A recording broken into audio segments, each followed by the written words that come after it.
Muy bien, mis estimados estudiantes, segundo año de historia. Continuando con el estudio del proceso de cambio de la Edad Media hacia la Edad Moderna, en este proceso estamos analizando cómo cayó el Imperio Romano, que luego se separó, dijimos, en el Imperio de Oriente e Imperio de Occidente. El Imperio de Oriente es el que vamos a ver ahora. El Imperio de Occidente fue el que cayó en manos de los bárbaros, que fue la caída de Roma, que indica la terminación de la Edad Antigua y comienza la Edad Medieval.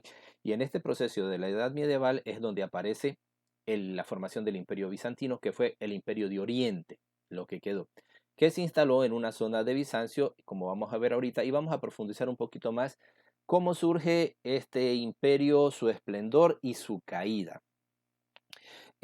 No sé cómo están yendo las clases, cómo están tomándolo ustedes. Si hay de pronto cualquier comentario me serviría de mucho porque hemos tenido una reunión con las autoridades y del departamento pedagógico donde nos dicen que tratemos de dar poco tiempo, lo que se alcance en la media horita de Zoom y que no importa si no se avanzan en los temas, pero no sé si yo considero que el método que estamos utilizando está bien porque ustedes tienen la oportunidad de rever los videos nuevamente y repasar. Si no entendió, volver a verlo. Ahora está el asunto, va en la responsabilidad de cada uno, ¿no? Yo sé que hay algunos que no ven los videos completos, ven un pedacito, se aburren y medio resuelven la guía, lo que entienden y lo que no entienden lo dejan ahí, aunque ustedes, los que hacen el trabajo con conciencia, se han dado cuenta de que todas las respuestas están en la explicación del video. Y si le faltó algo, usted va al texto del estudiante y encuentra la respuesta. Así que, no sé, pues yo trataré de hacer un poco más breve los videos, ¿no? Porque dicen que ustedes no deberían ocupar durante el día más de 2 horas para hacer todas las tareas de todas las materias que le toquen el día. Aunque yo creo que ustedes tienen suficiente tiempo para realizarlo, ¿no? Pero lo dejo mucho a criterio personal. Trataré de ser un poquito más breve, hablar un poquito más rápido para que me alcance el tiempo y no profundizar tanto el tema, aunque ustedes saben, ya me conocen que me gusta que el tema sea bien profundizado, analizado, masticado, machacado hasta que quede totalmente digerible. Pero bueno, haremos lo posible, trataremos de ser, siendo breves, lo más claro posible. ¿Ok? Bien, empecemos. El Imperio Bizantino. ¿Por qué se le colocó el nombre de Imperio Bizantino? Porque esta parte de la porción del Imperio Romano que quedó en el lado de Oriente o el este hacia el mar Caspio, ¿sí? Ya vamos a ver el mapa, ¿no? Era una región llamada de Bizancio y fue donde se instaló precisamente ese imperio. Ya lo vamos a ver con el mapa luego, ¿no? Eh, a esta ciudad, a este imperio de Oriente, su capital se la designó con el nombre de Constantinopla. Constantinopla era la ciudad, era el centro de ese mundo. ¿Por qué le pusieron Constantinopla? En honor al antecesor de Justiniano I, como veremos, que se llamaba Constantino. Entonces, en honor a Constantino, le colocaron Constantinopla a la capital de este imperio. ¿Cuáles son los antecedentes de la formación del imperio bizantino? ¿Cómo se forma? ¿Cómo surge? Bueno, recordamos que Teodosio fue el que dividió el imperio romano en dos partes, ¿sí? El imperio de Occidente, que se lo dejó a su hijo Honorio, y el imperio de Oriente, que se lo dejó a Arcadio. Veamos el mapa. Aquí tenemos el mapa, ¿ok? Entonces, esta línea que tenemos aquí, esta línea punteada, ¿sí? Esta línea punteada es la división del imperio. Entonces, recordemos los puntos cardinales, ¿no? Arriba el norte, abajo el sur, a la derecha el este y a la izquierda el oeste. A la derecha está el oriente, oeste, es la misma cosa. Y a la izquierda está el oeste u occidente, que es la misma cosa. En este caso, la nomenclatura antigua se utilizaba más oriente y occidente. De hecho, en nuestro Ecuador decimos cuando van a la parte de la Amazonía, nos vamos para el oriente, porque justamente está, si usted ve el mapa del Ecuador, esa zona está hacia el lado derecho, hacia la zona del este. Pues bien, eso es como conocimiento general. Entonces, aquí tenemos, todo este territorio de acá es el imperio de Oriente y todo lo de acá quedó para el imperio de Occidente. Entonces, el imperio de Occidente ya dijimos, con Honorio y el de acá con Arcadio. Entonces, ¿qué podemos destacar aquí? La ubicación que le decía. Aquí está Italia, Grecia. Grecia quedó dentro de los dominios del Imperio bizantino, ¿sí? Y Justiniano fue el que logró el mayor esplendor de eso. Todo esto que está en tono amarillo fue lo que logró conquistar o hasta donde se logró extender el Imperio bizantino, ¿sí? Bueno, regresemos al tema acá. No, no, perdón, me equivoqué. Es la lámina aquí es que estábamos. Muy bien, entonces, Imperio de Oriente y Imperio de Occidente. Ya nos ubicamos dónde están. Todo es el mar Mediterráneo, ustedes si se fijaron. Ya ese mapa lo tienen que tener bien claros en su cabeza. El Imperio de Occidente desapareció en el siglo IV, ya por el año 450 más o menos, cuando fueron conquistados por los pueblos bárbaros. ¿Recuerdan lo que hablamos en el tema anterior? Que el Imperio Romano había sido comenzado a ser invadido por el norte por las tribus de los godos, que se dividieron luego en visigodos y astrogodos. Bueno, a todos esos pueblos se les llamó bárbaros. Esos fueron los que conquistaron el Imperio Romano, el Imperio de Occidente, y desapareció ese imperio. Y es donde nos dice los historiadores que aproximadamente en esa época se considera que terminó la Edad Antigua. Quedó el Imperio de Oriente con Arcadio, que se mantuvo hasta el siglo XV. Y aquí precisamente es otro hecho histórico, el siglo XV, a la caída del Imperio Bizantino o Imperio Romano de Oriente, cuando termina la Edad Medieval y comienza la Edad Moderna. Por eso es que estamos estudiándolo, porque ya hemos visto la época medieval, ahora nos toca ver la Edad Moderna. Entonces, ¿dónde termina la época medieval y comienza la Edad Moderna? Uno de esos hechos históricos se considera que es esto, ¿no? La caída del Imperio Romano de Oriente o el Imperio Bizantino allá en el siglo XV. Muy bien. Este Imperio de Oriente será el que después vamos a llamar Imperio Bizantino. Cuando hablamos de Imperio Bizantino, es el mismo Imperio de Oriente. ¿Sí? ¿Estamos? Vamos nuevamente al plano para que quede la cosa clara. Imperio de Oriente, Imperio de Occidente. Este fue el que cayó a mano de los bárbaros y terminó en el siglo V. Y este de acá es el que se mantuvo hasta el siglo V. Mire, las dos etapas. Esta de acá, caída de este termina en la Edad Antigua, caída de este termina en la Edad Media. ¿Sí ve? Está todo relacionado.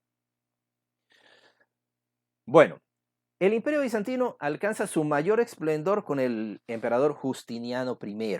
Él será quien lleve el Imperio Bizantino a su máximo esplendor, es decir, a su mayor extensión, que es el imperio que nosotros tenemos. Todo esto que se conquistó, todo esto en amarillo, fue lo que conquistó Justiniano.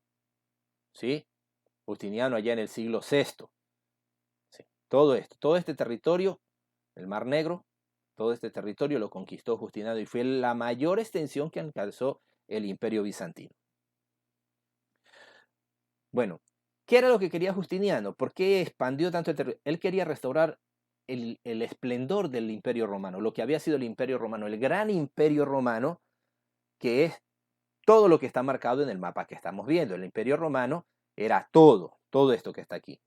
Los romanos habían llegado hasta acá, parte de España, conquistaron toda Italia, parte de Francia, aquí no lo marcan, y tenían el norte de África. Todo esto, todo el contorno, todo el perfil que está aquí, era el territorio que logró conquistar el Imperio Romano.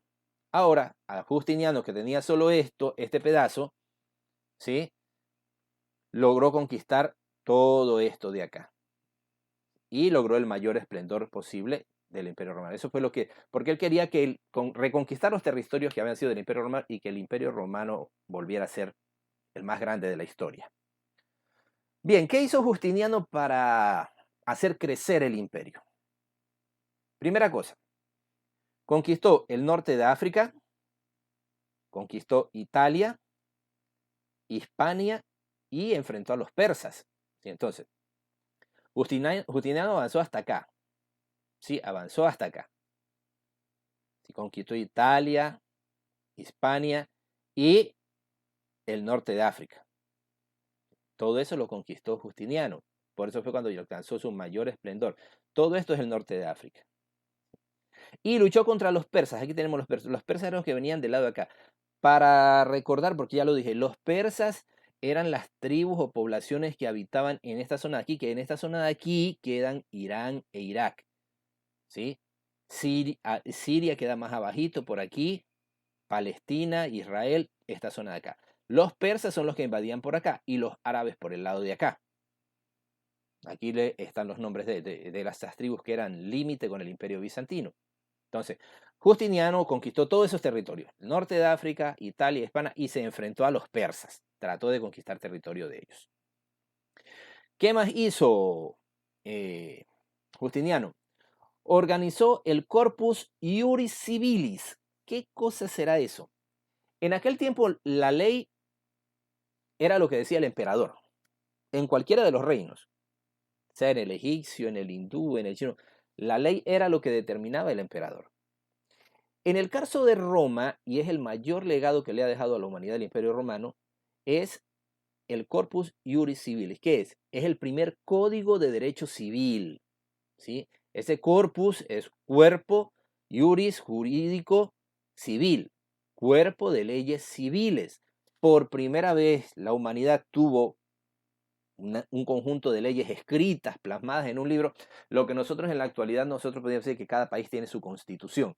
Ya, pues Justiniano fue el primero en encargarse en recopilar todo esto, porque habían leyes sueltas, sobre todo porque los romanos fueron muy ordenados en hacer sus normativas. A donde llegaban, a donde conquistaban, elaboraban un código con las normas y quedaban rigiendo para eso. Justiniano lo que hizo fue recoger todas esas normativas y armar un código, un cuerpo, como una especie de reglamento general.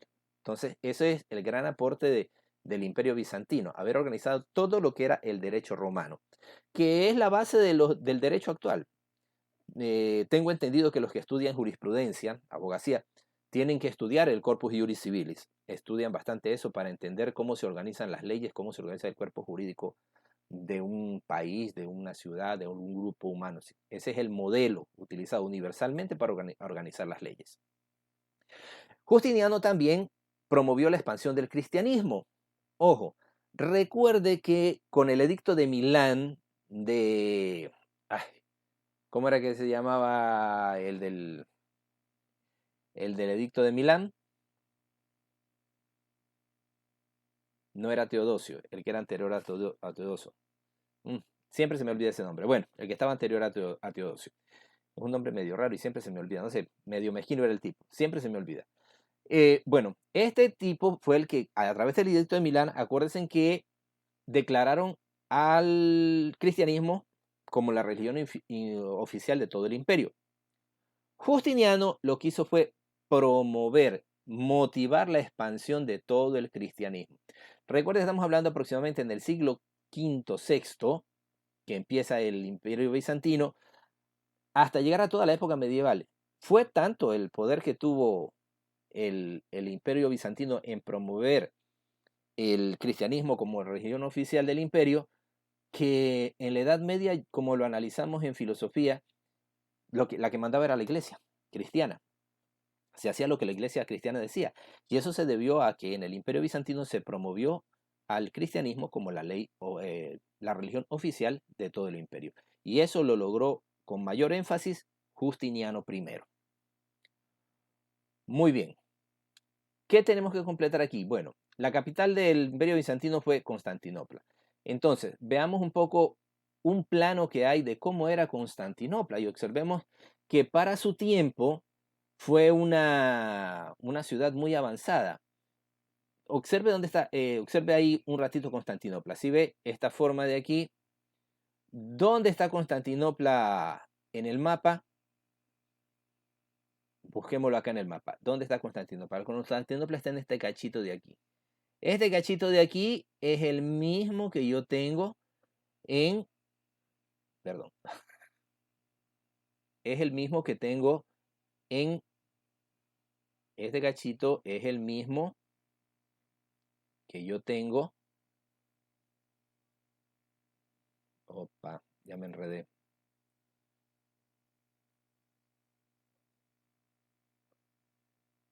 que yo tengo aquí en el plano de Constantinopla. Aquí tengo el plano de Constantinopla. Sí, esta puntita de aquí es la que veíamos nosotros en el mapa. Ahora, ¿cómo está estructurada esta ciudad? ¿Sí? Esta ciudad, lo primero que hicieron para protegerse de las invasiones y todo fue un gran muro, una gran muralla alrededor de la ciudad, que es esta que tenemos aquí, el muro de Teodosio. Antes de dejar el Imperio Sucio, construyeron este gran muro. Y aquí encontramos algunas cosas que son vanguardistas para aquel tiempo, ¿sí? Para aquel tiempo eran vanguardistas y que continúan hasta la actualidad siendo modelo. Entonces, el muro lo empezó todo eso y lo termina Constantino, ¿no? Entonces, aquí podemos ver nosotros esto de los puertos. ¿Sí ven esto de los puertos? Miren la forma que tienen. ¿Sí ven esta forma que tienen así? Este mismo sistema que se llaman dársenas es lo que se utiliza para construir los puertos en la actualidad. En el puerto de Esmeraldas lo tenemos. Si usted se fija bien en el puerto de Esmeraldas, donde llegan los barcos de carga, los que tienen los contenedores, eso es ahí, tiene el rompeolas que sale así y lo enrolla así y se forma como una gran laguna, ¿verdad? Por eso es que en esa parte no llegan las olas. Y lo mismo pasa del lado del puerto pesquero. También es así mismo, es como una curva de piedra cerrada y ahí se ancla el barco y ahí no hay oleaje. Eso es fruto de los ingenieros constructores del Imperio Bizantino, las famosas dársenas. Eso se lo utiliza en la actualidad. El foro son los grandes, eran como unos grandes teatros públicos donde se hacían los debates. Era como lo que se llama una concha acústica, como un gran escenario, como una curva que tenía el sonido. Y eran también construidas, también diseñadas, que cuentan los expertos, que así tú estuvieras en la última fila, atrás de los graderíos, escuchabas claramente lo que se hablaba en el escenario, porque la forma que estaba diseñado el foro, la concha acústica, permitía que el eco, el sonido llegara hasta el último. Recordemos que estamos en el siglo V, VI, no existía la amplificación, no tenía su cajita amplificada, era a viva voz, y dicen que se escuchaba todo hasta el final. Eh, de destacar las gálatas no son otra cosa que esos faros que nosotros vemos, donde se ubican los faros, eso es una gálata. Y Santa Sofía es la famosa catedral de Santa Sofía, que fue lo que en la actualidad es la Basílica de San Pedro para los católicos, era en aquel tiempo para los cristianos Santa Sofía, la catedral más grande donde se reunían los cristianos. Santa Sofía después, con la invasión de los musulmanes del imperio turco al bizantino, pasó de un imperio a otro. Últimamente no se la utilizaba porque habían conflictos religiosos ahí. Y escuché en estos días, precisamente la noticia la semana pasada, que el gobierno turco, porque ahora esto queda en Turquía, el gobierno turco se la entregó a los musulmanes y se convirtió, ya no es una iglesia católica, sino que es una mezquita. Eso como un dato general, ¿sí? Tenía el famoso Palacio Imperial, un hipódromo, que esto fue copiado de los romanos. Recuerden que los romanos tenían sus carreras de esas carretas que se llaman las cuadrigas. Entonces, eso como el Imperio Bizantino es una derivación del Imperio Romano, también tenían la construcción de su hipódromo. ¿Ok? Son algunos detalles de la tecnología, el nivel de civilización que alcanzaron los bizantinos. Hay hasta un acueducto, ¿no? Podemos observar aquí un acueducto, que no era otra cosa que para llevar el agua a todos estos otros territorios. Recuerde, siglo V, VI, no tenían sistema de agua potable, eran unas zonas medio desérticas, entonces, de donde tenían sus pocos fuentes de agua, que construyeron los acueductos para llevar a sus sembríos, a sus parcelas y poder desarrollarse. ¿Ok? Muy bien, entonces, estamos ahí. Vamos a la segunda parte. Eso fue el esplendor. Ahora vamos al, a la decadencia y fin del imperio. ¿Qué fue lo que pasó? ¿Cómo fue que empezó a declinar? También todos los imperios tienen su punto alto y después comienzan a caer. Ningún imperio es eterno. Entonces, ¿qué es lo que sucede? La caída del imperio bizantino se inicia en el siglo XI. Ahí empieza el proceso. ¿Qué cosas sucedieron? ¿Cuáles son las causas de esa caída? ¿Por qué se comenzó a deteriorar? Las causas, primero, había presiones de los árabes que conquistaron Egipto, Palestina y Siria, ¿sí? Los árabes, vamos al mapa. Entonces, los árabes, recordemos que el musulmanismo con Alá empieza en el siglo 6-7, ¿sí? Después de Cristo, y comenzaron a expandir su territorio los musulmanes. Los musulmanes inician en la península arábiga, allá en Arabia, y comienzan a expandirse, a conquistar a través del musulmanismo. Entonces, parte de esa conquista fue la parte que tenía del Imperio Bizantino, que es esta que está como con rayitas, ¿sí? Este es lo que se fue perdiendo en el siglo 7 ya. Entonces, ya desde ahí se fue perdiendo por la invasión de los árabes y todas esas cuestiones, ¿no? Entonces, primera causa de esto fue la presión de los árabes que conquistaron Egipto, Palestina y Siria, ¿no? Ya les dije que Palestina y Siria están ahí en el mar Mediterráneo, en esa curvita. Hubo presión de los turcos. Los turcos es el famoso imperio otomano. Los turcos, ¿de dónde vienen? Del lado de los persas y más arriba. Volvamos al mapa, porque estoy viendo el mapa. Los turcos avanzan por el lado de acá. Los ávaros, búlgaros, todo eso es parte del imperio turco. Ellos llegaron y comenzaron a ingresar al imperio bizantino por este lado. Esa es la otra presión que tuvieron.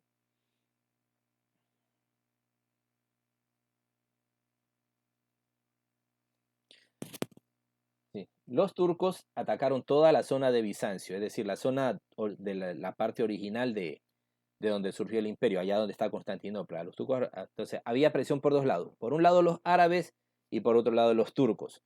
Eh, Como dicen, no es lo mismo luchar contra uno que contra dos.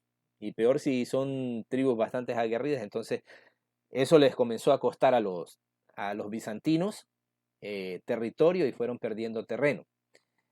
Sí, finalmente la conquistaron, ¿no? Los turcos terminan conquistando Constantinopla en 1453 y es ahí donde se considera que la caída de Constantinopla marca el inicio de la Edad Moderna. Fin de la Edad Media, inicio de la Edad Moderna. Luego, ¿qué otra causa? Las crisis económicas. Estas crisis económicas, ¿por qué y cómo?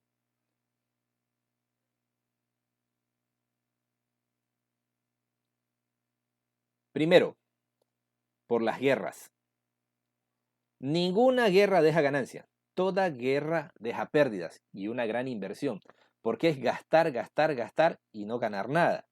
Entonces, uno de los motivos es la guerra, precisamente guerras permanentes con estos señores de acá, con los árabes y con los turcos. Fue debilitando la economía del país, por eso es que los países que vienen en guerra permanente son los países más pobres, al final, porque todo el dinero lo gastan en armas, en municiones, en mantener el ejército, etcétera, etcétera. Toda guerra lleva a un país a crisis económica. Junto con eso, las guerras afectaron la agricultura y el comercio. ¿Por qué? Porque cuando comenzaron a ser invadidos los territorios que eran de ellos, cuando una tribu invade otro territorio, va aniquilando a la población de esa zona y los demás son desplazados. Ustedes escuchan en las noticias la crisis de refugiados que hay en Europa, que se habla.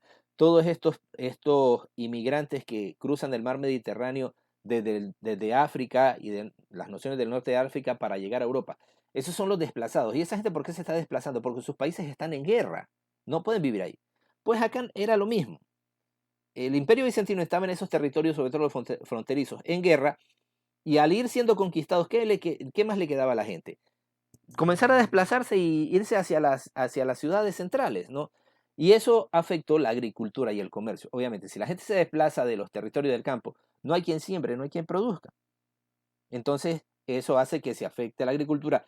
Y si no hay productos, ¿qué se comercia? Nada. Entonces, una cosa va llevando a la otra.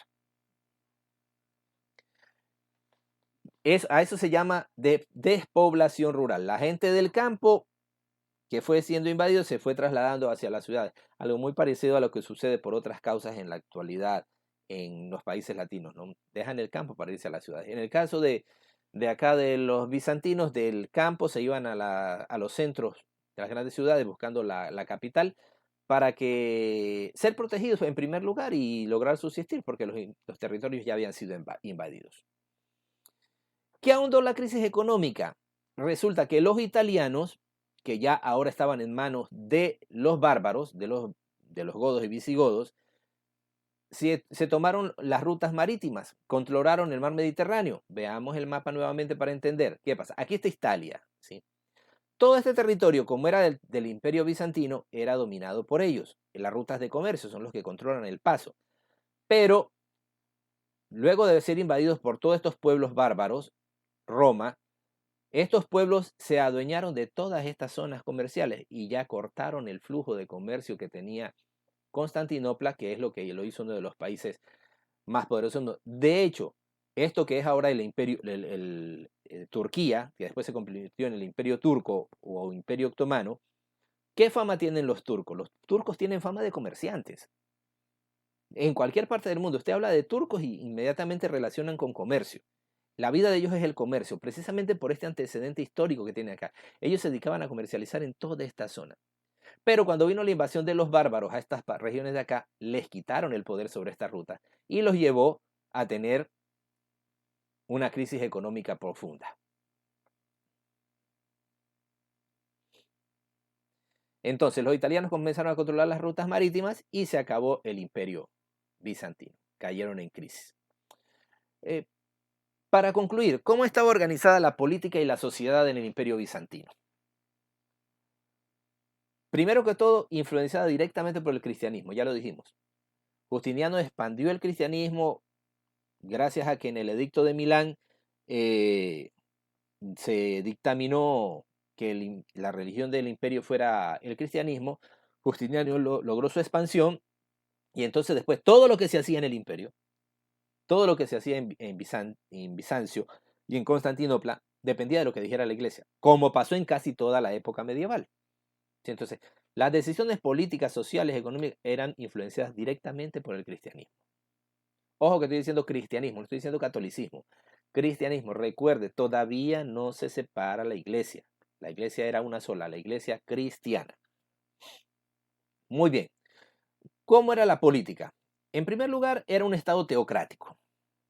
¿Qué quiere decir un estado teocrático? Y grábese esta palabra porque la va a encontrar en el resto de los estudios de historia. Sobre todo cuando vean en tercero las culturas americanas. Siempre se van a encontrar con el término teocrático. ¿Qué quiere decir eso? Que el emperador, en este caso que se llamaba Basileus, se le decía Basileus, era el que tenía el representante de Dios en la tierra, así se lo consideraba. Por eso sus decisiones no se las discutía, porque se considera que era el Dios en la tierra. Algo parecido a lo que decían los egipcios, ¿sí? Con el faraón. Bueno, eso también era un imperio teocrático. Acá el imperio bizantino también era teocrático, ¿sí? Se creía que el emperador Basileus era el representante de Dios en la tierra. Por lo tanto, Basileus tenía todo el poder político y todo el poder religioso. Él decidía. Él era el jefe de la iglesia y él era el jefe del poder político. Así era la política. Todas las decisiones pasaban por manos del emperador porque gracias a la influencia directa del cristianismo, se creía en toda la época medieval que el emperador, el rey, el noble, lo que sea, era un representante de Dios en la tierra. Y por eso sus decisiones no se discutían. ¿Cómo era la sociedad bizantina? Pues la sociedad bizantina, primero que todo, era jerarquizada. ¿Qué quiere decir jerarquizada? Niveles. Unos abajo, otros más arriba. ¿Cómo era la jerarquización de esa sociedad? Estaba en la punta de la pirámide la nobleza, donde estaba el emperador, obviamente. Luego venía el clero, que era toda la iglesia. Luego estaba el ejército. Luego los comerciantes. Después los campesinos y por último los esclavos. Esclavos sí, porque estamos todavía en época de imperio. En los imperios había esclavitud. Eso es ineludible. Entonces, esa era la sociedad del imperio bizantino. Una pirámide, ¿no? La nobleza, el emperador y su familia, el clero, la iglesia, toda la iglesia. La iglesia tenía más poder que el ejército tenía la iglesia. Luego venía el ejército, los comerciantes, los campesinos y el último nivel de la pirámide estaban los esclavos. La economía, la sociedad jerarquizada organizaba la economía, que era una economía netamente agraria. Por eso es que cuando vino la invasión de los territorios por parte de los pueblos bárbaros y de los persas y de los árabes, entraron en crisis porque perdieron los territorios que eran de cultivo. La agricultura era la base de la economía de ellos. Y una economía agrícola basada en latifundio. ¿Sí recuerdan lo que es el latifundio? ¿Verdad? Eso lo enseñaban en la escuela. El latifundio son grandes extensiones de tierra, inmensas extensiones de tierra que tenían un solo dueño. ¿Sí? Eso es el latifundio. Una gran extensión de tierra, de campo, destinada supuestamente para el cultivo, pero que pertenece a un solo dueño. Entonces la economía estaba basada en la agricultura, pero en forma de latifundio. Los dueños de las grandes haciendas eran una sola persona y ahí trabajaba, por eso tenemos acá los campesinos. Los campesinos los que trabajaban en los latifundios y los comerciantes se encargaban de la distribución de la economía. Cuando entran en crisis, como vimos en la lámina anterior, por las guerras y todo eso, obviamente se acaba el comercio, se acaba la agricultura, era inevitable que entraran en crisis. ¿Estamos?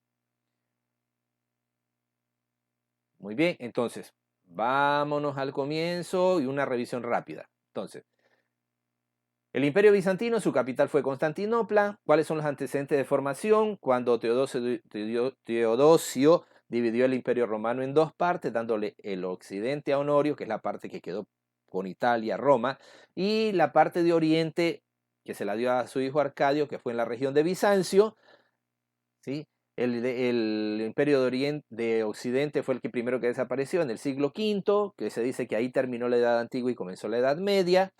Cayeron a mano de los pueblos bárbaros. Luego el Oriente con Arcadio se mantuvo hasta el siglo XV, convirtiéndose en lo que conocemos como el Imperio Bizantino, que se mantuvo hasta el siglo XV. Justiniano fue el que logró el mayor esplendor del Imperio Bizantino, porque quería restaurar el esplendor del Imperio Romano, del Gran Imperio Romano. ¿Qué hizo Justiniano para alcanzar ese esplendor? Realizó básicamente tres acciones. Primero conquistó el norte de África, Italia, España y se enfrentó a los persas, o sea, amplió un territorio enorme.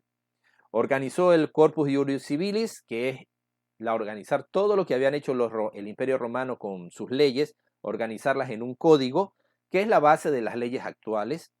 Cualquier código civil o penal o de derecho, lo que sea, se inspira siempre en el Corpus Iuris Civilis. Los que van a seguir abogacía van a estudiar eso, ¿no? Y promovió la expansión del cristianismo, a tal punto que, recuerde lo que vimos en filosofía, que fue tal la influencia del cristianismo que todo se decidía era por orden de la iglesia durante la Edad Media. Se hacía lo que decía la iglesia. Después, ese imperio que tuvo un gran esplendor comienza su caída en el siglo XI con las siguientes causas. Primero, porque tuvieron presión de los árabes que los conquistaron la zona de Egipto, Palestina y Siria, es decir, los conquistaron por el lado del este. Y por el otro lado tuvieron presión de los turcos o el Imperio Otomano, que conquistó toda la región de Bizancio, que es donde se instaló Constantinopla. A tal punto que terminaron conquistándola allá en el 1423, 53, perdón, en el siglo XV, y marca el fin de la Edad Media y comienza la Edad Moderna. Ese es un punto de referencia. Otra de las causas de la caída del Imperio Bizantino fue la crisis económica producida por las continuas guerras. Estas guerras afectaron lo que era la base del trabajo de ellos, la agricultura y el comercio. Vimos que los turcos fueron netamente comerciantes, o sea, los bizantinos, los de esa zona, siempre han sido comerciantes. ¿Sí? Entonces, las guerras llevaron a la despoblación rural y al no haber quien cultive, no hay productos, no hay quien comercie. La crisis económica también se vio afectada porque los italianos conquistaron el mar Mediterráneo y controlaron todas las rutas de comercio, que era el modus vivendi o la forma de subsistir de los bizantinos. Y por último, cómo estaba la política y la sociedad bizantina, que era influenciada directamente del cristianismo. Su política se basaba en un estado teocrático, es decir, que el emperador, que le decían Basileus, era considerado el representante de Dios en la tierra. Por eso era teocrático. Como máximo representante de Dios en la tierra tenía todo el poder político y tenía todo el poder religioso. Sus decisiones eran inapelables. Él era el que decidía. La sociedad era una sociedad jerarquizada, es decir, en extractos, piramidal, donde a la cabeza estaban los nobles, luego venía el clero, que era la iglesia, el ejército, los comerciantes, campesinos y esclavos. Y la economía de esta sociedad jerarquizada se fundamentaba en la agricultura por el medio de latifundios, grandes extensiones de terreno manejadas por un solo señor que era el dueño de todo. Ese era el latifundio. Ok, creo que hemos comprendido cómo era el Imperio Bizantino, uno de los más grandes. Y más adelante vamos a ver el aporte que dejó para la humanidad el Imperio Bizantino, que sobre todo yo lo considero a modo muy personal, su mayor aporte fue en las artes. Eso lo veremos en la próxima clase. ¿Ok? Por ahora vamos entonces a ver nuestra guía de la semana 7. ¿Qué es lo que tiene que hacer en la guía de la semana 7? Muy bien. El tema es el Imperio Bizantino y tenemos 3 bloques, ¿no? En el primer bloque vamos a ver cuáles fueron los actores que influyeron directamente en la decadencia del Imperio Romano. Esto se apoya en estamos revisando lo de la guía anterior, ¿sí? La caída del Imperio Romano. ¿Cuáles fueron esos factores? Estamos recordando. Porque tenemos que estar recordando siempre, ¿no? Lo anterior. Nunca olvidarnos de este tema y el otro tema vemos y no tenemos nada que ver con lo anterior, ¿no? Nunca se hace eso. Aquí está el nombre del emperador ese que tanto se me va, el Diocleciano, el que hizo el edicto de Milán. Diocleciano, ojalá a ustedes no se les olvida, pero a mí siempre se me olvida. ¿Sí? ¿Cuáles fueron las reformas de Diocleciano? Entre ellas el edicto de Milán. ¿Y cómo se dividió el imperio romano y a cargo de quién? Esto sí está en la clase de hoy ya. ¿Ok? ¿Cómo fue que se dividió el imperio romano y a cargo de quién quedó cada parte? Luego, una cadena de secuencias de los pasos que se siguió en la cronología para la formación del Imperio Bizantino. En el libro en la página 21 al lado derecho hay una línea de tiempo, ¿sí? De los hechos, cómo fue formándose el Imperio Bizantino. Guíese con esa para hacer la cadena de secuencias. Usted tiene un modelo de cómo se hace una guía de una cadena de secuencias en la guía número 6. Yo ya le di eso. ¿Qué era lo que buscaba Justiniano con las acciones que tomó? ¿Qué era lo que trataba de hacer? Está en las láminas, está en la diapositiva y yo lo dije. Luego, en una red conceptual, resumir las causas de la decadencia del Imperio Bizantino. Ya está hecho. Luego, un cuadro de doble entrada donde se vea cómo era la organización política y social del Imperio Bizantino. La última lámina que vimos de la diapositiva. Y luego, observando el mapa de la página 22, que es el mapa que yo estuve utilizando del Imperio, ¿sí? Respondo los siguientes interrogantes. ¿Qué territorios ocupó el Imperio Romano de Oriente? ¿Qué territorios conquistó Justiniano? Todo eso lo hablé, todo eso lo dije y lo expliqué con el mapa. ¿Qué zonas dominó el Imperio Bizantino en el siglo XII? Todo eso está en ese mapa. ¿Sí? Te va a indicar, va a leer esta zona, ahí están los nombres, está todo con nombres. ¿Qué es lo que tiene que hacer como trabajo en esta semana? Usted va a consultar con los medios que tenga a su disposición, internet, biblioteca, enciclopedia, libro, diccionario, lo que sea. ¿Cuál es el nombre actualmente de Constantinopla? Porque Constantinopla era el nombre en aquellos tiempos, pero en estos tiempos tiene otro nombre. Usted va a averiguar cuál es ese nombre. ¿Sí? Y en una lámina u hoja de papel va a pegar una imagen de Constantinopla. Puede consultar una imagen o puede colocar la que tiene ahí en el libro, ¿no? La imagen de la ciudad. Aunque hay muchas imágenes sobre la Constantinopla antigua en internet, búsquela. Te va a coger una de la Constantinopla del Imperio Bizantino y otra de la ciudad que actualmente está donde estaba Constantinopla. Usted ya sabe cuál es, ya averiguó cómo se llama, entonces va a buscar imágenes y las va a colocar las dos en una lámina para confrontar Constantinopla y la actual Constantinopla que ya tiene otro nombre, cómo se ven las dos. ¿Ok? Y por último, les dejo este jueguito, esta entretención, se lo dejo como reto, a ver si es capaz de aprenderse este trabalengua. El desconstantinopolizador de Constantinopla quiere desconstantinopolizar. Si logra desconstantinopolizar Constantinopla, será un gran desconstantinopolizador. Ahí se los dejo. Buena suerte. Ahí está escrito, a ver si sean capaces de aprendérselo. Y el que quiera me lo puede mandar con un videito por ahí en WhatsApp a ver si fue capaz de decirlo. Pero así de corrido como lo dije yo. ¿Verá que yo no me equivoqué? Ah, bueno. Ok, mis estimados jóvenes, buen trabajo y nos vemos en nuestra próxima clase y veamos si de pronto nos toca al grupo que le toque Zoom en esta semana, ¿sí? Porque como los tengo a la misma hora la mayoría, por eso es que no los puedo meter a todos, tengo que pasar una semana uno, otra semana otro y así alternarlo, ¿ok? Listo, mis estimados jóvenes, que estemos bien, mucha suerte y éxitos.